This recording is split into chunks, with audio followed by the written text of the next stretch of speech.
வணக்கம் குப்தி. சென்னை பள்ளிக்கரணை காவல் நிலையம் பின்புறம் உள்ள தற்காலிக குப்பை மேட்டில் திடீரென தீ விபத்து ஏற்பட்டுள்ளது. அப்பகுதி முழுவதும் புகை மண்டலமாக காட்சி அளிக்கிறது. தற்போது அருகில் உள்ள சாலை பகுதிகள் முழுவதும் புகை மண்டலமாக காணப்படுவதால் வாகன ஓட்டிகள் சாலையில் வாகனங்களை ஓட்ட முடியாதபடி தவித்து வருகின்றன. மேடவாக்கம் ஊராட்சிக்கு சொந்தமான காலி இடத்தில் செடிகள் காய்ந்து புற்கள் குப்பைகள் கொட்டப்பட்டுள்ளது. அது திடீரென தீப்பற்றி எரிந்து வருகிறது.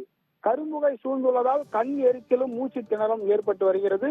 பள்ளிக்கரணை காவல் நிலையம் அமைந்துள்ள இப்பகுதியில் அடிக்கடி தீ விபத்து ஏற்படுவதால் அந்த இடத்தில் கொட்டப்படும் குப்பைகளை மாற்று இடத்திற்கு கொட்டும்படி அப்பகுதி மக்கள் பலமுறை கோரிக்கை வைத்துள்ளனர்.